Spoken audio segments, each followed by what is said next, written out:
Buenos días, me sumo a los agradecimientos y bienvenidas y alegrías que se han demostrado aquí no solo por el aumento en la cantidad de mujeres magistradas, no solo que existen, sino que vienen a estos encuentros, sino también por todo lo que se ha avanzado en lo sustantivo, en cuanto a oficinas de la mujer, en la inclusión de la perspectiva de género en varias sentencias, en las políticas de género que casi todos los poderes judiciales de la región hoy día sí tienen. Y ver cómo cuando empezamos hace 13 años, ¿verdad? O 12, ¿cuánto es que se hace cuando son 13? 13, en ese primer encuentro, del cual les hablaré después, había en toda América Latina 13 magistradas de las Cortes Supremas y Cortes Constitucionales, y hoy son muchísimas, muchísimas más, lo cual quiere decir que se avanza. Y este avance es muy importante, pero también es un reto.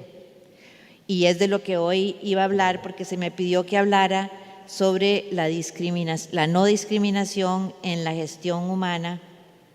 de las instituciones de la administración de justicia. Y digo esto porque muchas veces cuando hay muchos avances y visibles, se piensa que ya no hay discriminación y que entonces, ¿por qué seguimos las mujeres hablando de discriminación cuando ya hay tantas mujeres magistradas, cuando hay oficinas de violencia, cuando hay oficinas de la mujer, etcétera? Y quiero empezar diciendo que voy a hablar, cuando hablo de discriminación, por el contexto en que estamos, voy a hablar de la discriminación contra la mujer, y no estoy reconociendo que hay muchas otras formas de discriminación, que hay discriminación basada en la raza, etnia, que hay discriminaciones basadas en la pobreza, que hay discriminaciones basadas en la orientación sexual, que hay discriminaciones basadas en la capacidad o discapacidad de las personas, etcétera. O sea, hay muchas, muchas otras formas de discriminación. Pero hoy, porque estamos aquí en un encuentro de magistradas, nos vamos a centrar en la discriminación que sufrimos las mujeres. Y digo esto porque generalmente cuando hablamos de la discriminación contra la mujer, hay quienes siempre o se preguntan o nos acusan de por qué no hablamos de otras discriminaciones. Entonces quiero que quede claro que sí reconocemos que hay otras formas de discriminación, y es más, se entrelazan con la discriminación de género, pero que también tenemos que tener un espacio para hablar de esta específica forma de discriminación, para entenderla mejor, para encontrar las soluciones concretas y específicas que requiere esta forma de discriminación. Porque si hablamos de todas las discriminaciones que existen, no podemos encontrar las soluciones que se requieren. Y entonces es importante que tengamos en cuenta eso, y también hay 3 razones más por las cuales sí debemos hablar de la discriminación contra las mujeres. Una es que la discriminación contra las mujeres no es una cuestión menor, es una discriminación que sufren todas las mujeres en los otros grupos discriminados también. Entonces no es solo que estamos hablando de la discriminación contra la mujer, sino que estamos hablando de discriminación racial y de género, por discapacidad y de género, por pobreza y de género, etcétera. Entonces estamos hablando de un universo muy grande cuando hablamos de la discriminación contra las mujeres, no es una cosa pequeña. También es importante porque cuando hablamos de la discriminación contra la mujer, no estamos hablando de un sector de la sociedad, sino que estamos hablando de la mitad de la humanidad, y que es más o menos, estamos hablando entonces de unos 4 billones de personas que sufren discriminación. O sea, no es un número menor, como verán. Y también porque hablar de los derechos humanos de las mujeres no significa que se esté negando los derechos humanos de los hombres, sino simplemente reconociendo que también somos humanas. Y les recuerdo que no fue hasta 1993 que a las mujeres se nos reconoció los derechos como humanas. O sea que tenemos muy poquito tiempo para el derecho internacional de los derechos humanos de ser completa y totalmente humanas. Hasta hace poco, o sea, 93 es muy reciente, las mujeres yo creo que no éramos humanas. Entonces no sé qué éramos, pero humanas no éramos porque nuestros derechos no eran derechos humanos. Y esto de la discriminación es algo que ha preocupado, por ejemplo, a Naciones Unidas desde su creación.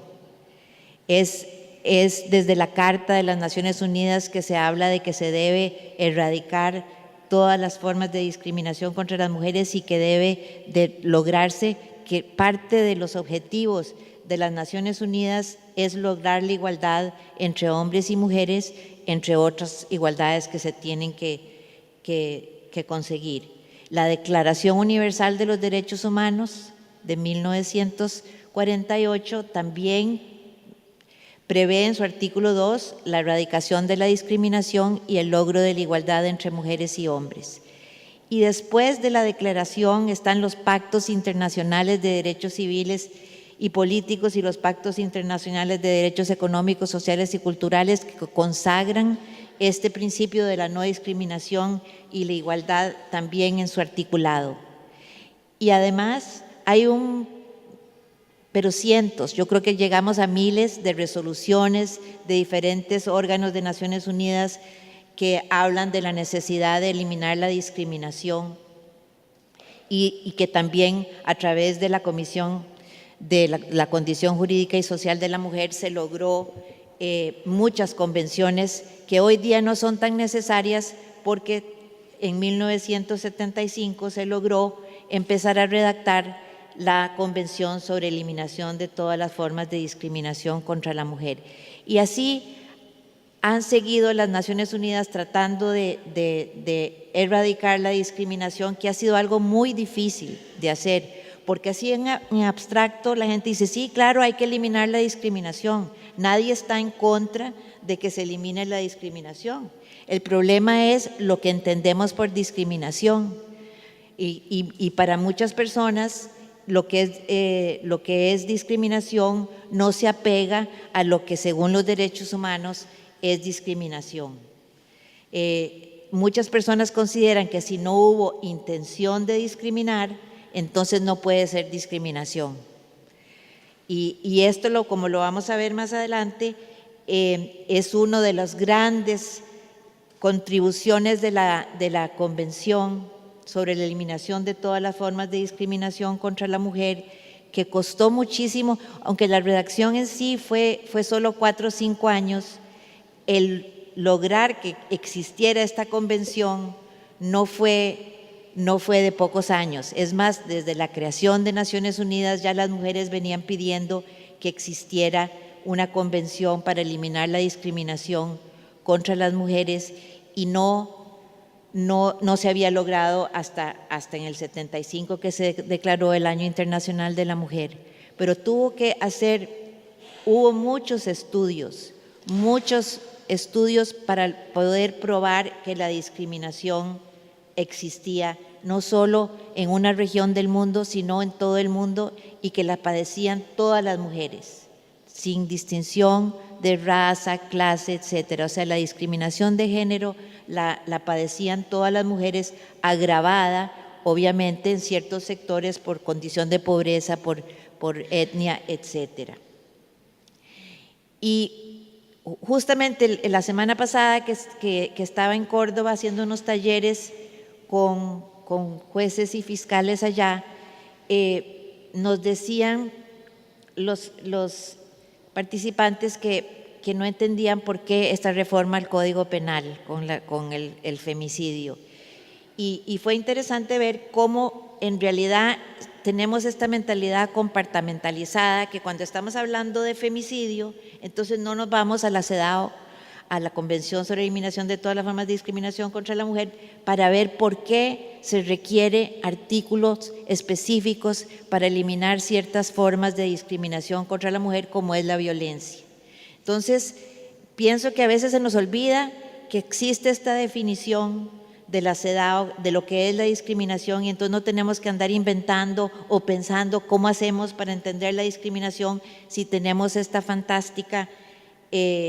definición que se las quiero leer, aunque yo sé que todas y todos la han leído, pero para que nos recordemos de qué se trata.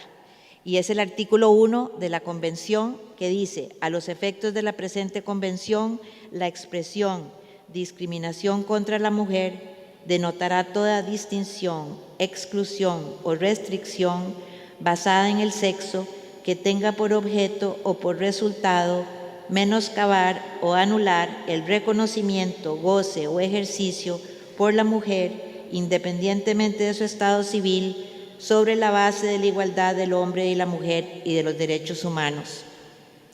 y las libertades fundamentales en las esferas política, económica, social, cultural y civil o en cualquier otra esfera. Esta definición, si la analizamos detalladamente, podemos ver que es importantísima por muchísimas razones y quiero compartir con ustedes algunas de ellas. Primero, que esta definición es una definición legal,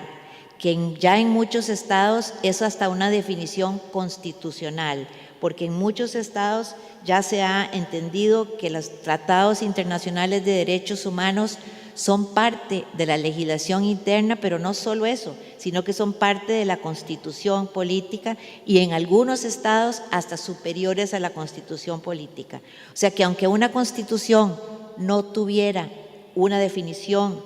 de discriminación, existe esta definición a la que se puede recurrir y la que pueden recurrir jueces, magistrados, etc. También dice que la discriminación puede revestir distintas formas, puede ser una distinción, puede ser una exclusión o puede ser una restricción, lo que nos alerta sobre la variedad de comportamientos que son discriminatorios.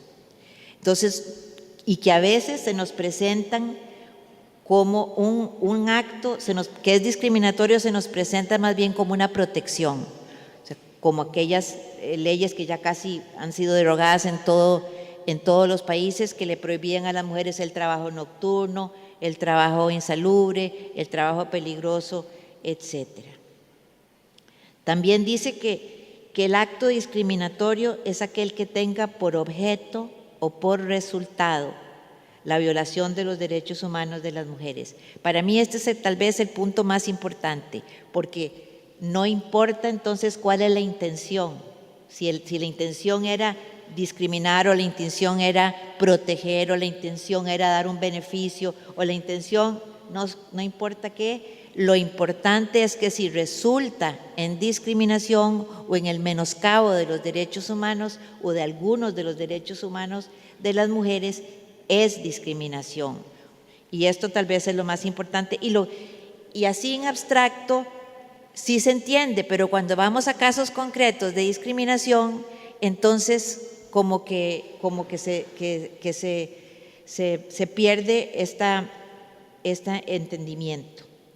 Además, precisa que el acto discriminatorio puede tener distintos grados, ya que puede ser parcial, cuando dice menoscabar, o puede ser total, cuando anula completamente un derecho. Así la CEDAW no solo sanciona la negación total de un derecho, sino que también el que se nos nieguen ciertos aspectos de un derecho,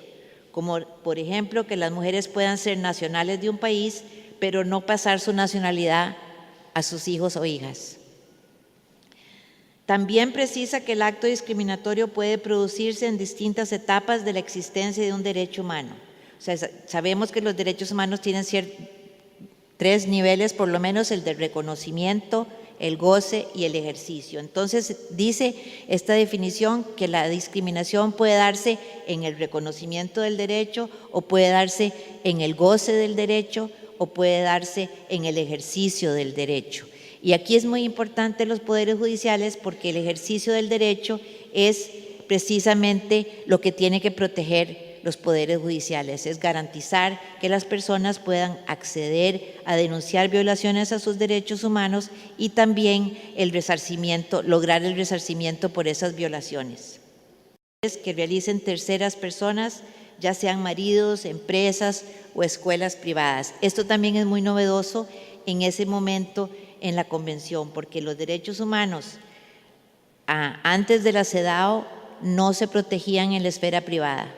Entonces, solo eran violaciones de derechos humanos aquellos actos que se cometieran en la esfera pública. Y por ende, esta es una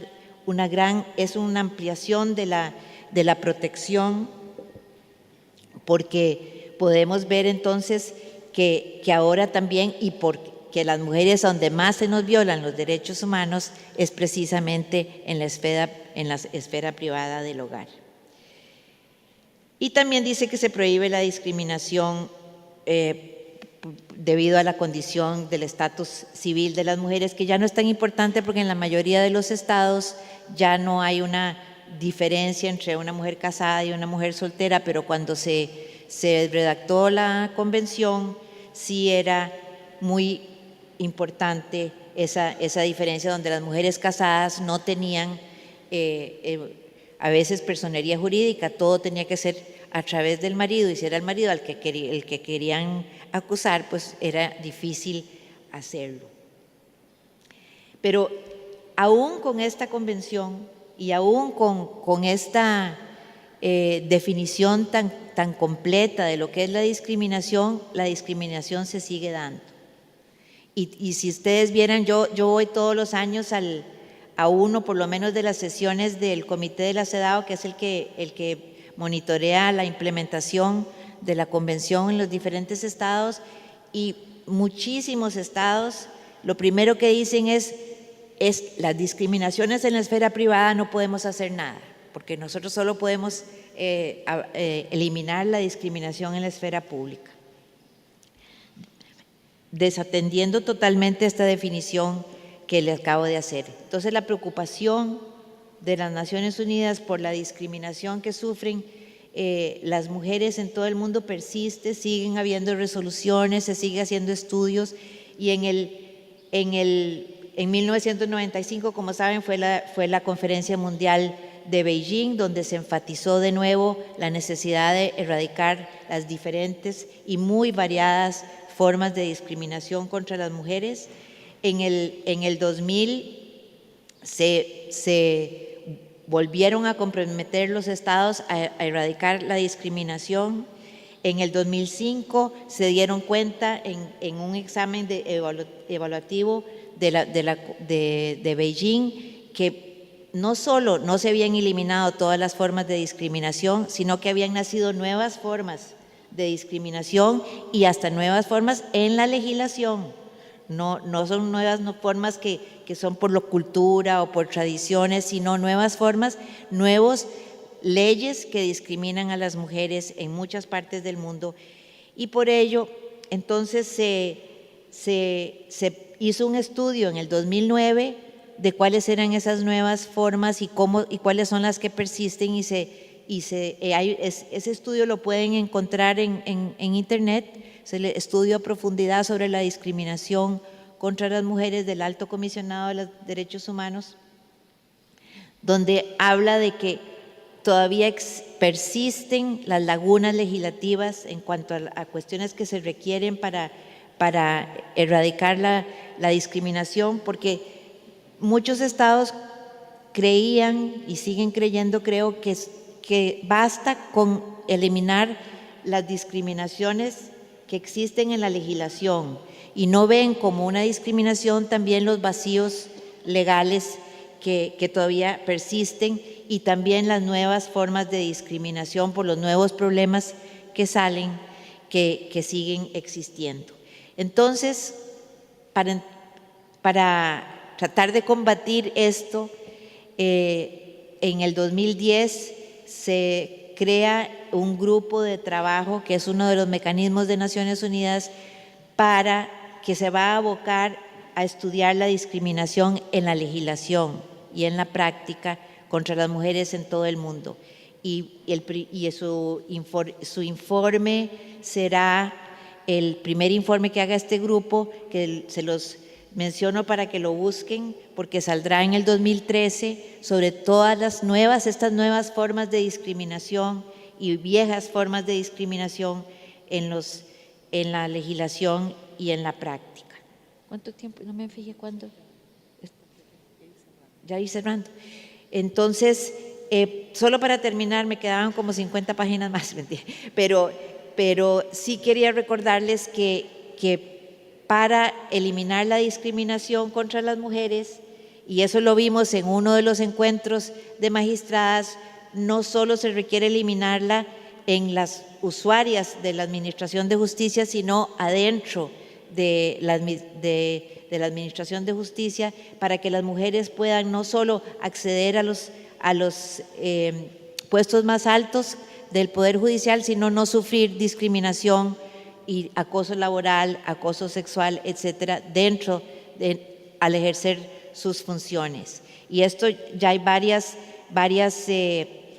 encuentros que lo han dicho, pero también la 7ª cumbre de presidentes de la Corte, de las Cortes Iberoamericanas, han ratificado esta necesidad, y está toda una lista que yo les iba a leer, pero ya para cerrar, donde dice que se tiene que